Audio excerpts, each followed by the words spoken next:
feelings of beauty or the first sense of it, and that of wonder which follows it, comes realization. And realization stems from the way we were made, because we had to employ all the laws of the universe to be. And we hold within us the record of the decisions which made us particularly humans. There is the psychic record, there is the physical record, and the choices that we made to satisfy this desire to be, which directed itself to what we now are. I believe that this nucleus lies in the leaf, it lies in the microbe, it lies in everything living. There is a consciousness, I feel, in all living things. How wonderful it be we would really understand ourselves if we only could capture what could be the consciousness of a rose, which must perforce have such beautiful simplicity that we would be able, I think, to solve our problems with a kind of glow of presentation and offerings that we cannot now do.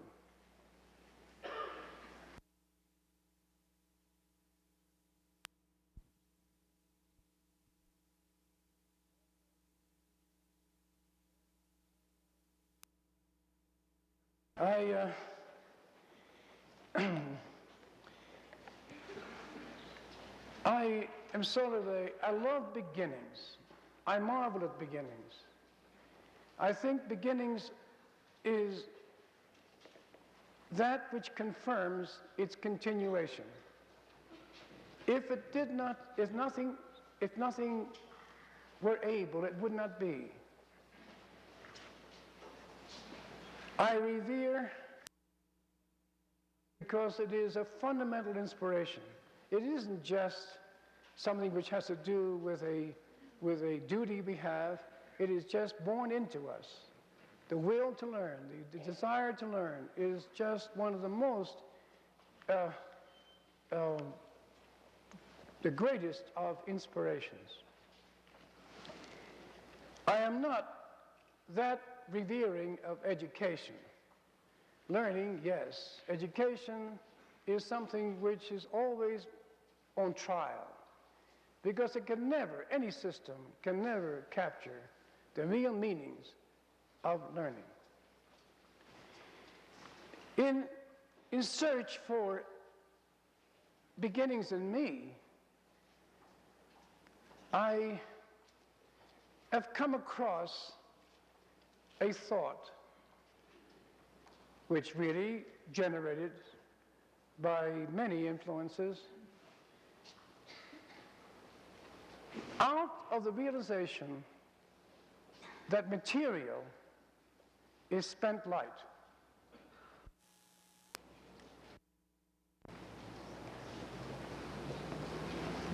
I likened the emergence of light to a manifestation, two brothers knowing quite well that there are not two brothers. The one is light, non-luminous, and the one is light of a prevailing luminous. And this prevailing luminous can be visualized as becoming a wild dance of flame which settles and spends itself into material. Material I believe, is spent light, and that the mountains, the earth, the streams, the air, and we are of spent light.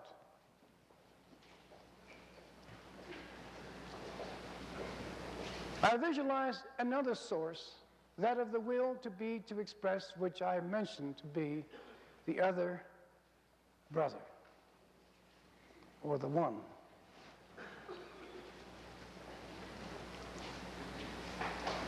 This is the center of our desires. And desire to be, to express, is a real motivation for living. And I believe there is no other motivation for living than to express.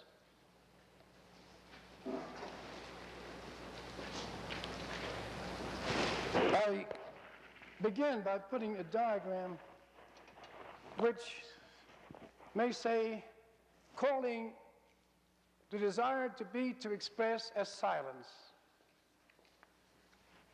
the other light. And the movement of silence to light, light to silence, have many thresholds, many thresholds, and each threshold is actually a singularity. Each one of us has a threshold in which the meeting of light and silence lodges. And this threshold, at this meeting, is the position or the aura of the inspirations.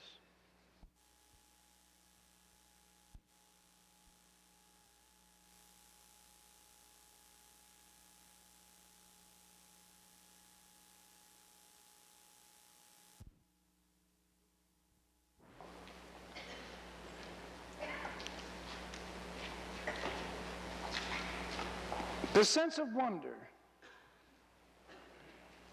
is so important to us because it precedes knowing. It precedes knowledge. When the astronauts went into space and the Earth appeared as a marble, blue and rose, I felt nothing less important than knowing, especially knowing. Maybe knowledge was still important, but knowing certainly was not. The unmeasurable was the one thing that captivated the mind, and the measurable made very little difference. When we talk about pollution, the worst part about it is that when you see a gentle stream polluted, your sense of wonder about the stream leaves you.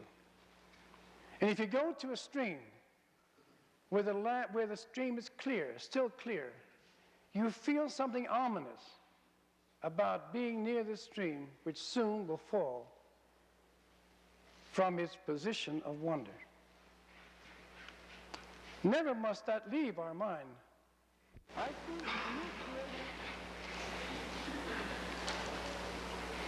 I think the inspiration to learn, if you stop to think of other inspirations, it's pretty hard to find them. I was speaking about the inspiration, for instance, to meet. And I said that all city planning must be part of the inspiration to meet.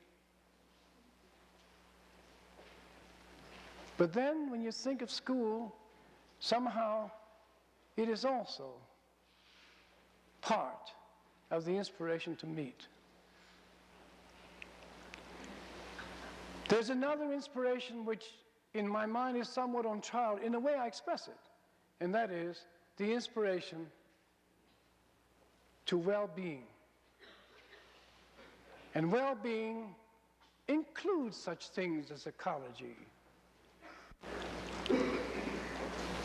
You can can see why the original inspirations, the inspiration, let's say, which comes to us when architecture became an apparent thing. It wasn't at first apparent as anything else but a kind of inspired moment, which later acquired a title. But its beginning didn't have a title. And up to now, as it will always be, there is no such thing as architecture. There is the spirit architecture, but it has no presence whatsoever. What does have presence is a work of architecture. And at best, it must be considered as an offering to architecture itself, merely because of the wonder of its beginning. So when people talk about architecture being in one niche, and then urban planning being in another, and city planning being in a third, and environmental design being another one, what it is, to me, are purely marketplace divisions. And I feel that it's very destructive if a man on his stationery says that he's all these things. In the marketplace, this would be very much regarded as a great advantage. To a man who feels architecture as a spirit, he cannot title himself this way, because he would consider it pure dissipation of its original inspirations. An architect can build a house and build a city in the same breath if he only thinks about it as being a marvelous,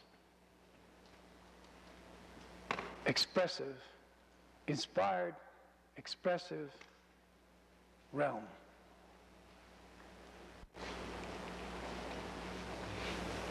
Design is to put into being what realization form tells us. You can say form is also what is detected as the nature of something.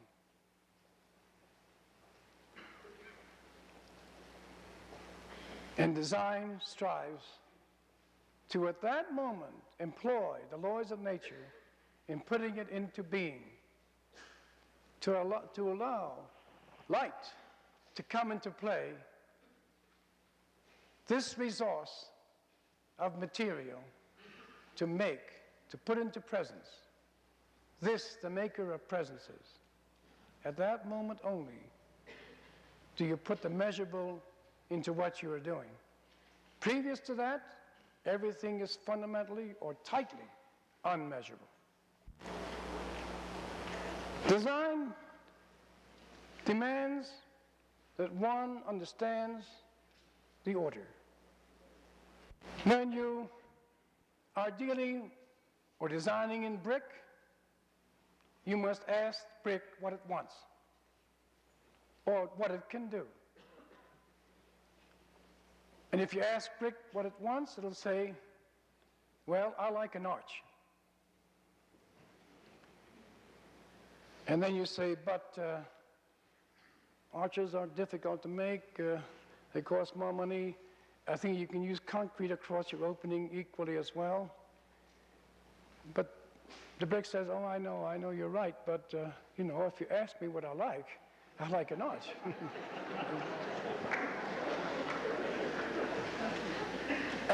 And one says, well, now, why be so stubborn, you know? And the arch says,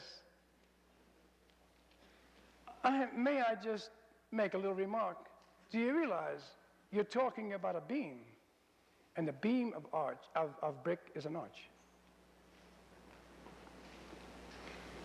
That's knowing the order. It's knowing its nature. It's knowing what it can do. And respect that tremendously. If you're dealing with brick, don't just use it as another kind of secondary availability, or that it's cheaper, No, you got to put it into absolute glory. And that is the only position that it deserves. It deserves that point. If you're dealing with concrete, you must know the order of concrete. You must know its nature, what concrete really strives to be. Concrete wants to be really granite, but can't quite manage. And the reinforcing rods in it are a play of marvelous secret worker that makes this so-called molten stone appear as marvelously capable. It's a wonderful product of the mind. And steel wants to tell you that it can be an insect in strength. And the stone bridge is built like an elephant.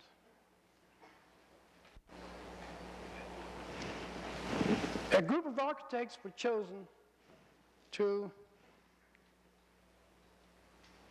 collaborate in the development of the bicentennial plans for Philadelphia. The original concept before any of us got on the scene was that of making a street, which I concur with absolutely, and I think I can say I was the first one to praise the idea of this very simple notion of a street, because a street is really a community room. And it already has tremendous binding character and has a starting point immediately. Instead of thinking of the various items, you might say, you see, like what should be in an exposition. I'll draw that on the other side because it has bearing on this. We drew a building. Looked pretty angry, but this is building. This had three sort of different buildings. Here, there was a series of buildings together in some way like this. Doesn't matter what the shapes are. This building was the courts of the expressions. I'll put down EX. The courts of the expressions. This was to be programmed by the great expressors, those who are interested in movie, in printing, and painting, sculpture, architecture, all the expressive urges. This was to be programmed by the great scientists who could convey the manifestations of light, of air, of water, of land. So we'll call this the natural resources, the court of the natural sources. Here was the forum of the availabilities. Because the meeting of these, which were connected by a great street that ran here, which had a canal in the center of it, and other transportation facilities in the center, and near the street, and it's a very, very crude diagram indeed, were alcoves, which was, I'll draw it quickly because it takes too long to draw it anyway. This way, were flanking the street, within which there were many availabilities shown, auditoriums, and various places and results of the meeting of, you might say, of light and of silence. In a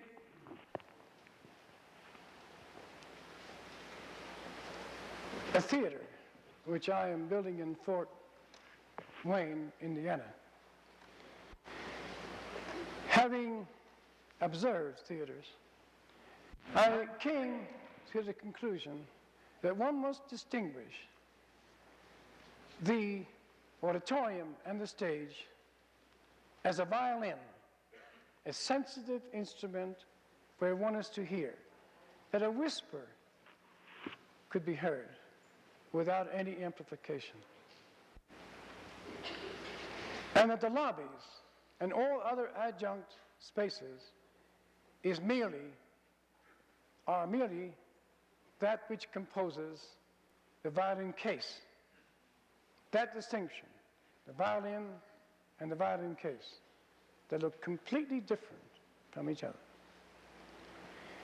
Then, going backstage in many of the theaters, I saw what I observed to be just the inside of a wastebasket.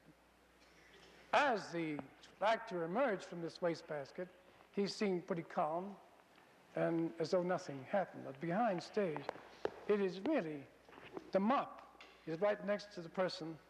It's just hell.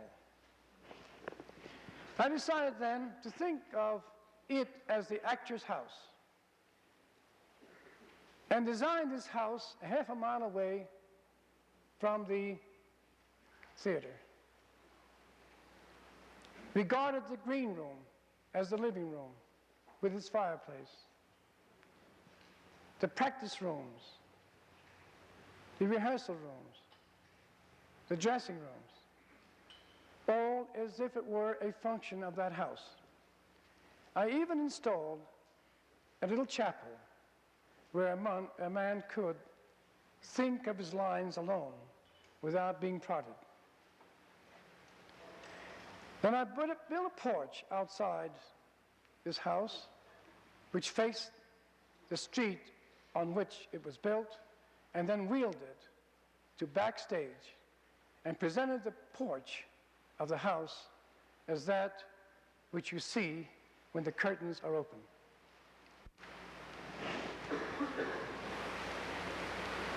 I was trying to discover the nature around which design was possible.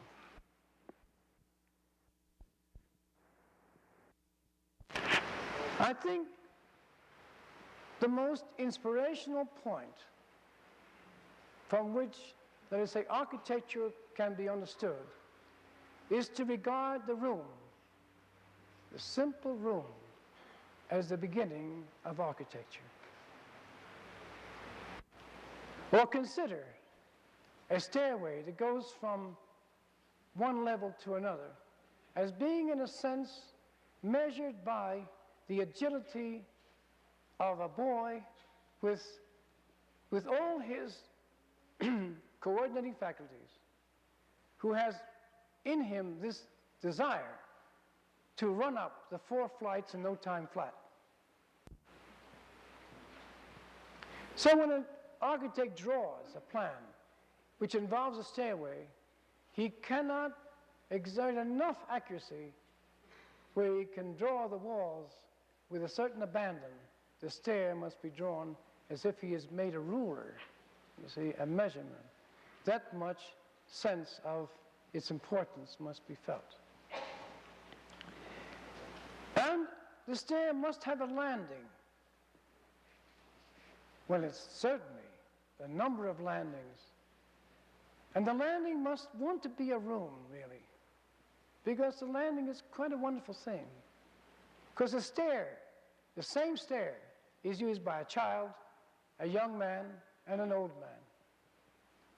And when the old man ascends the stair with the young boy, when he reaches the landing, there must be there a window, possibly a window seat, and maybe a bookcase. So as he ascends, he says to the boy, "You know, I always wanted to read this book."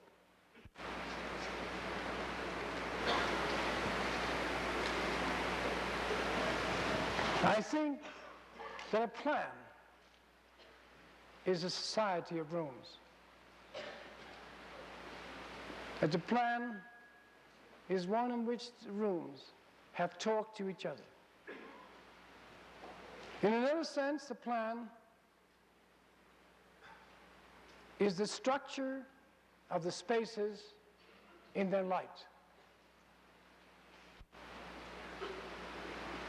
If you consider the structure is the maker of light,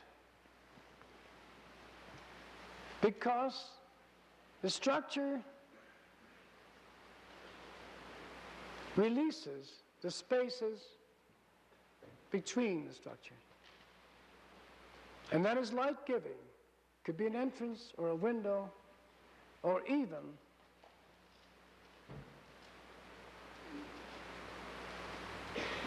be a little building which has windows in it, because the distance between the columns are so resourceful that you cannot cope with the generosity of a certain construction, like concrete, which has such tremendous power and could have very little material.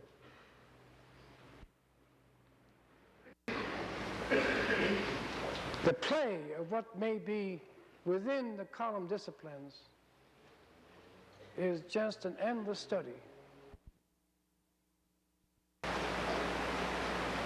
In speaking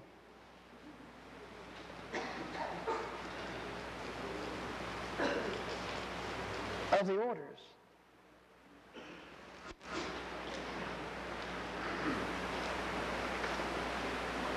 the order of movement, the order of movement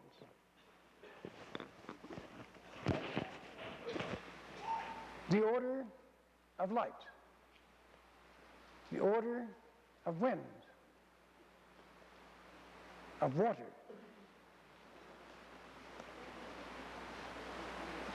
may be all reconsidered.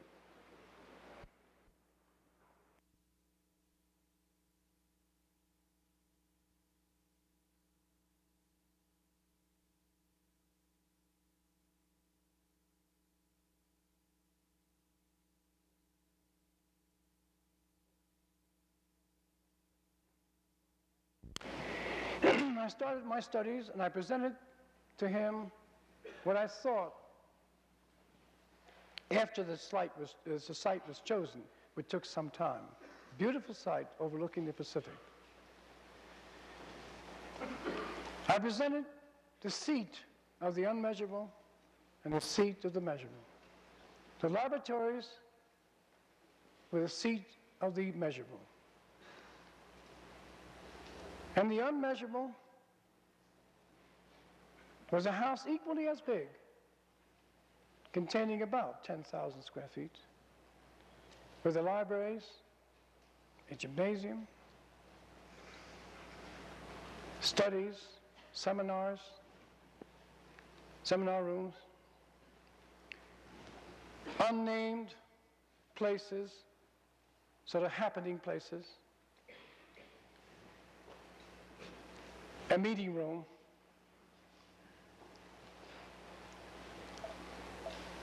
and then presented another element, that of a little area of studies, 50 of them, for those who wanted to be close to their work.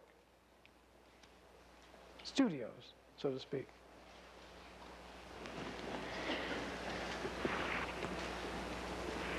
I felt that these were inseparable elements. And these were not in the program. It was just a sense from the little thing he said that there were unmeasurable qualities in this that made me think of the meeting place and the other buildings. We have only built the laboratory. I explained to him the theories that I had in mind. And during the course of planning, I lost sight myself of these theories. There were so many problems involved that I gave in here and gave in there. But I placed them away from the laboratories. I placed in one instance laboratories over each other. There were 3 layers overlooking a court. And he said, and there were other things involved. The court, of course, was on this level. He said, how would you like to have the scientist above you pacing the floor and you hearing him below? He just simply took this out and said, you must build this, you see, and not what you had. Where do you find a client who wants less, actually? I don't know where you find them, but he wanted less because it meant more. There was more meaning to this. These studies were planned so that the service of the laboratories were always opposite. The laboratories themselves were here. The service was there. The laboratory was here. There was a drop. There's a lower level here, which is doesn't necessary to explain. He didn't even accept this building, this study, to be opposite the laboratory. He said, this must be a garden, and this must be a garden. Always the garden is present. Another thing, I had another scheme for this, based on a much more interesting idea of laboratories and their service spaces in areas like this. This was about 4 foot deep, and it's 4 foot deep, and you had to crawl in these spaces. These were pipe spaces which gave the utilities necessary in laboratories.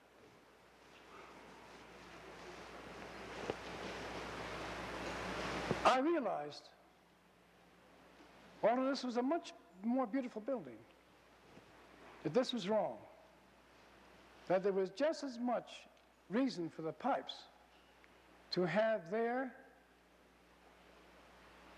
freedom as a laboratory. And so this space that I mentioned here became the service space, which was equally as high as the laboratory itself. It increased the cost by twice. And I said, I cannot work on this anymore, because I came to the realization that this was not truly a laboratory for biological reasons, for biological study, because the spaces had to be free of any kind of opening of ceiling to get at the utilities, which this required, to keep as firmly aseptic conditions as you can have. Now, this was approved. It was approved, of course, because there were good resources. The March of Dimes was certainly a very fine resource. And also, Salk's reputation was nothing to sneeze at. Those things combined to make this change from drawings which were completed here at a cost of about $250,000. It was completely scrapped. And this building was built, which seemed to everybody to be a mere box, you see, compared to what could be exciting and a little bit more angry looking, you know, which is always so very charming today. And so, then this one, you see. So,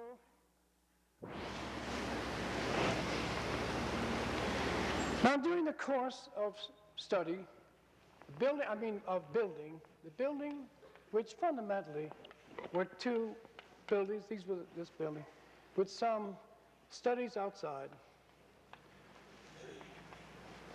I studied for 2 years what this court was going to be and how it was going to be landscaped.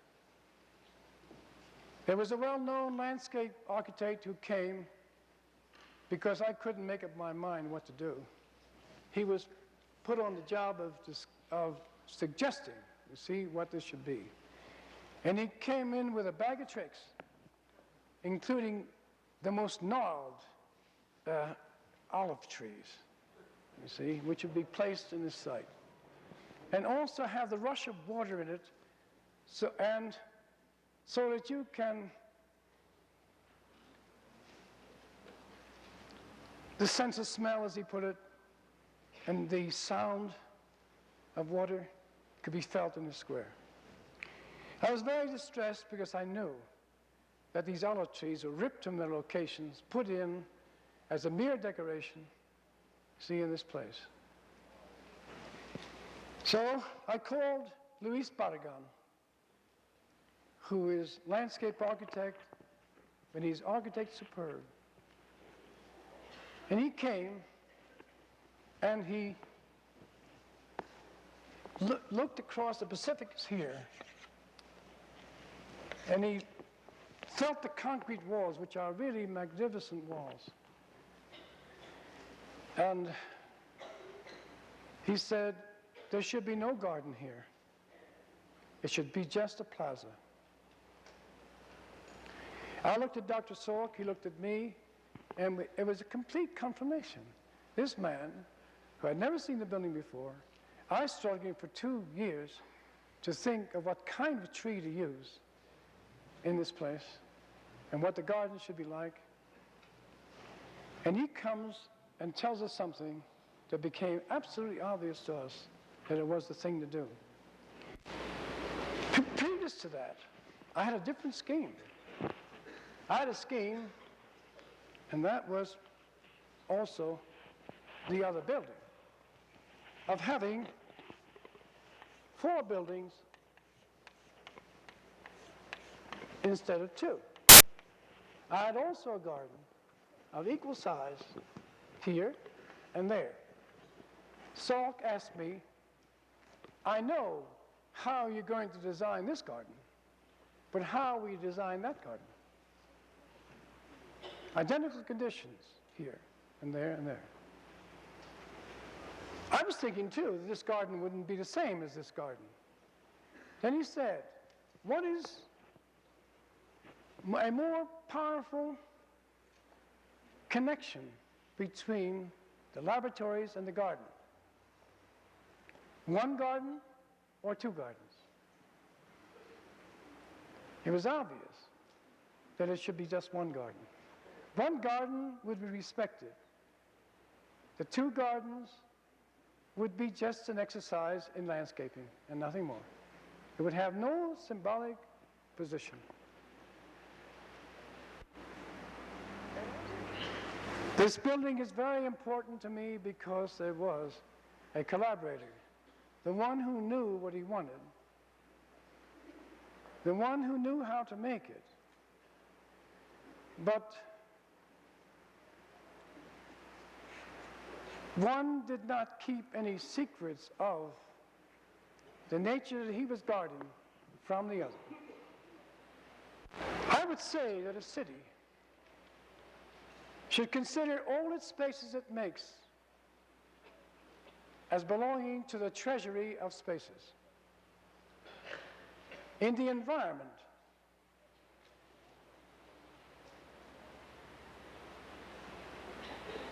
of broad availabilities, constantly growing to new availabilities.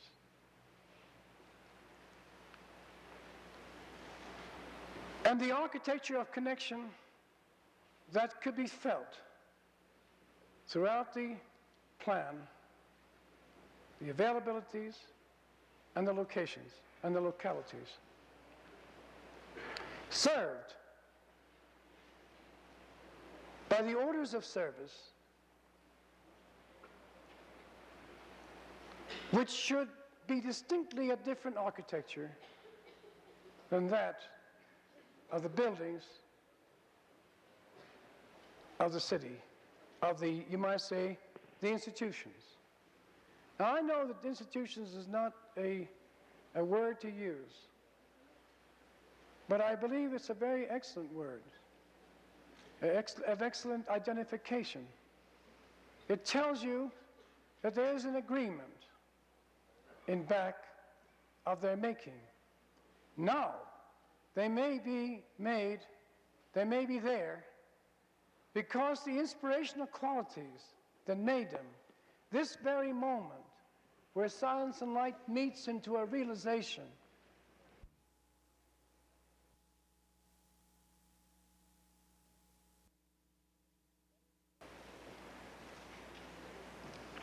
that it has lost the inspirational impact of it, and it became operational. Therefore, it wasn't felt.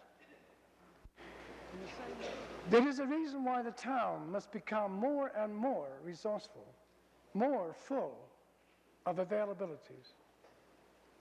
It is demanded now that everything must be in a town and not be dispersed. If a new town is considered, it must not just be a chunk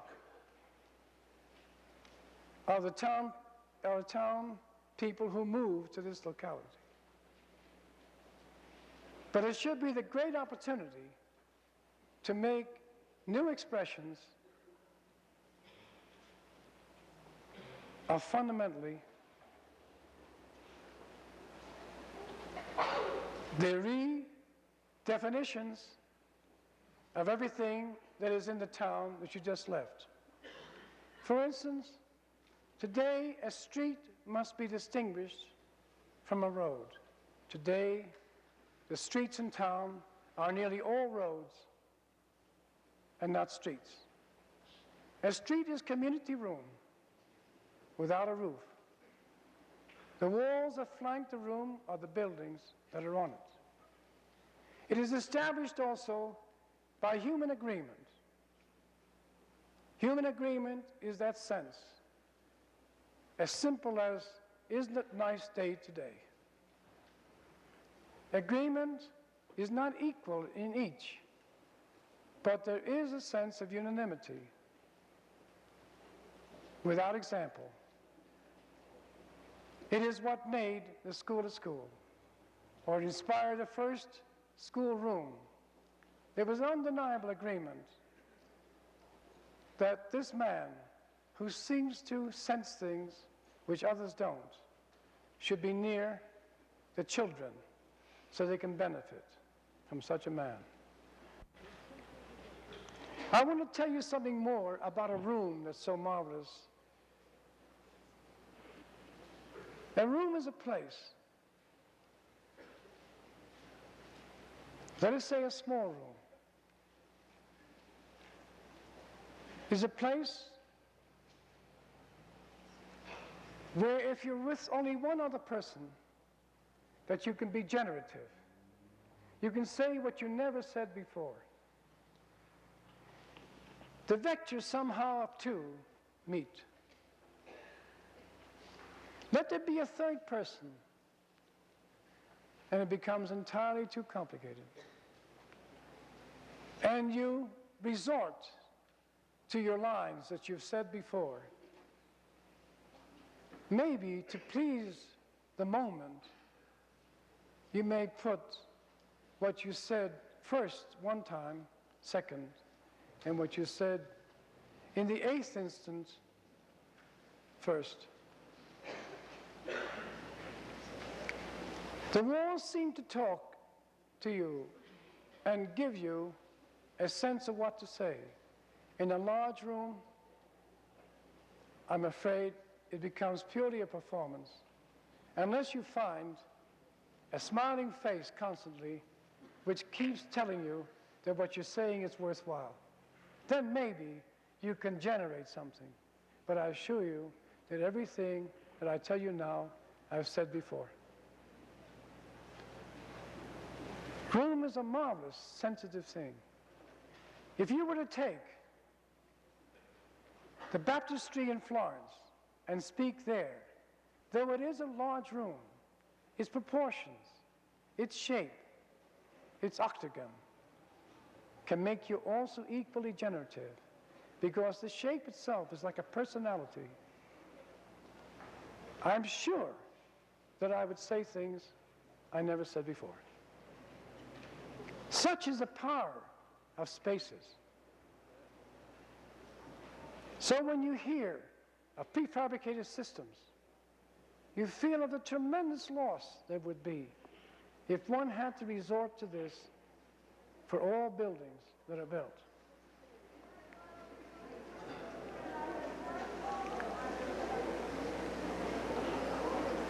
I just want to make my last remark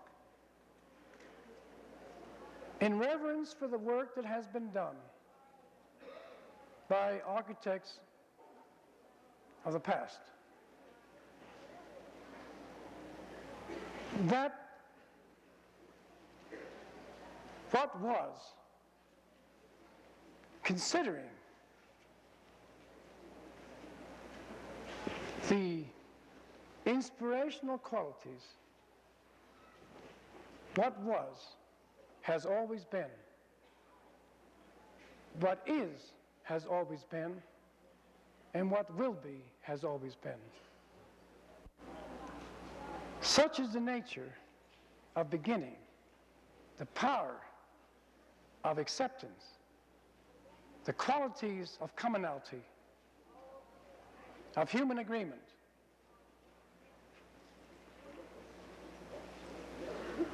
It is to be trusted beyond any kind of operational system, to be trusted, far beyond the discoveries or the statistical analysis of things as they are.